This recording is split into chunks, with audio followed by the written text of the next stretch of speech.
साईं राम। श्री साईं सच्चरित्र अध्याय 13। माया की अभेद्य शक्ति। बाबा के शब्द सदैव संक्षिप्त, अर्थपूर्ण, गूढ़ और विद्वतापूर्ण तथा समतोल रहते थे। वे सदा निश्चिंत और निर्भय रहते थे। उनका कथन था कि मैं फकीर हूँ, न तो मेरे स्त्री है और न घर द्वार ही।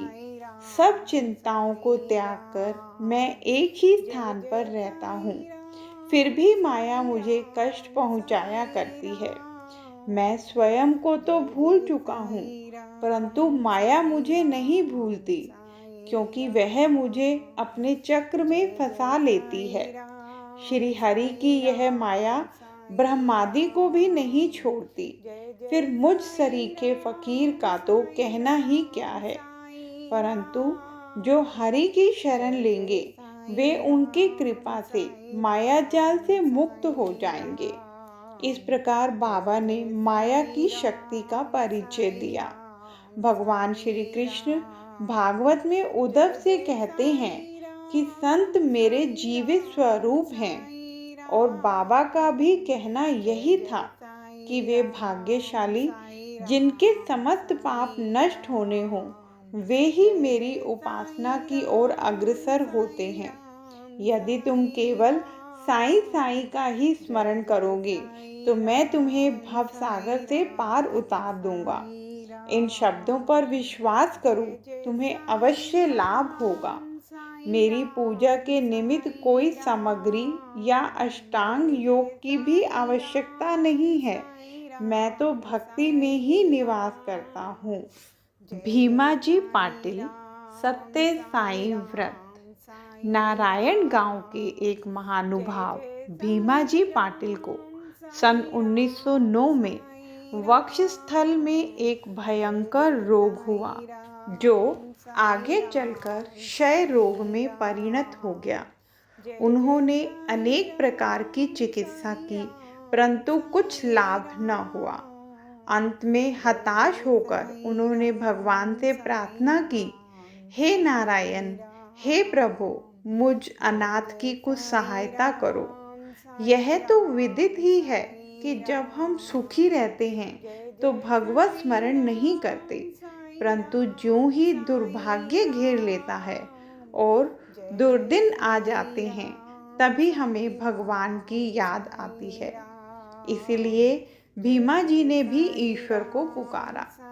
उन्हें विचार आया कि क्यों न साईं बाबा के परम भक्त श्री नाना साहिब चांदोरकर से इस विषय में परामर्श लिया जाए, और इसी हेतु उन्होंने अपनी स्थिति पूर्ण विवरण सहित उनके पास लिख भेजी और उचित मार्गदर्शन के लिए प्रार्थना की।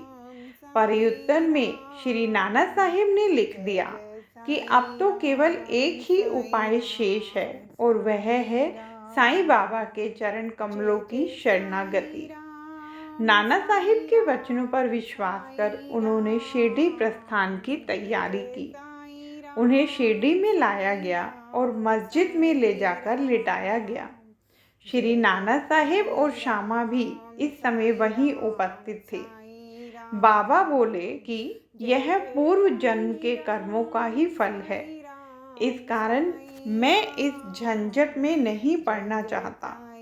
यह सुनकर रोगी अत्यंत निराश होकर करुणा स्वर में बोला कि मैं बिल्कुल निसहाय हूँ और अंतिम आशा लेकर आपके श्री चरणों में आया हूँ। आपसे दया की भीख मांगता हूँ। हे दीनों के शरण, मुझ पर दया करो। इस प्रार्थना से बाबा का हृदय द्रवित हो आया और वे बोले कि अच्छा, ठहरो, चिंता न करो, तुम्हारे दुखों का अंत शीघ्र होगा। कोई कितना भी दुखित और पीड़ित क्यों न हो, जैसे ही वह मस्जिद की सीढ़ियों पर पैर रखता है और वह सुखी हो जाता है। मस्जिद का फकीर बहुत दयालु है और वह तुम्हारा रोग भी निर्मूल कर देगा। वह तो सब पर प्रेम और दया रखकर रक्षा करता है। रोगी की हर 5वें मिनट पर खून की उल्टियां हुआ करती थी। परंतु बाबा के समक्ष उसे कोई उल्टी न हुई। जिस समय से बाबा ने अपने श्रीमुख से आशा और दयापूर्ण शब्दों में उक्त उद्गार प्रकट किए, उसी समय से रोग ने भी पलटा खाया। बाबा ने रोगी को भीमाबाई के घर में ठहरने को कहा। यह स्थान इस प्रकार के रोगी को सुविधाजनक और स्वास्थ्यप्रद तो न था, फिर भी बाबा की आज्ञा कौन टाल सकता था। वहां पर रहते हुए बाबा ने 2 स्वप्न देकर उसका रोग हरण कर लिया। पहले स्वप्न में रोगी ने देखा कि वह एक विद्यार्थी है और शिक्षक के सामने कविता मुखाग्र न कर सकने के दंड स्वरूप बैंतों की मार से असहनीय कष्ट भोग रहा है। दूसरे स्वप्न में उसने देखा कि कोई हृदय पर नीचे से ऊपर और ऊपर से नीचे की ओर पत्थर घुमा रहा है, जिससे उसे असहनीय पीड़ा हो रही है। स्वप्न में इस प्रकार कष्ट पाकर वह स्वस्थ हो गया और घर लौट आया। फिर वह कभी कभी शिरडी आता और साईं बाबा की दया का स्मरण कर साष्टांग प्रणाम करता था। बाबा अपने भक्तों से किसी वस्तु की आशा न रखते थे। वे तो केवल स्मरण, दृढ़ निष्ठा और भक्ति के भूखे थे। महाराष्ट्र के लोग प्रतिपक्ष या प्रतिमास सदैव सत्यनारायण का व्रत किया करते हैं, परंतु अपने गांव पहुंचने पर भीमाजी पाटिल ने सत्यनारायण व्रत के स्थान पर एक नया ही सत्य साईं व्रत प्रारंभ कर दिया। जय साईं राम।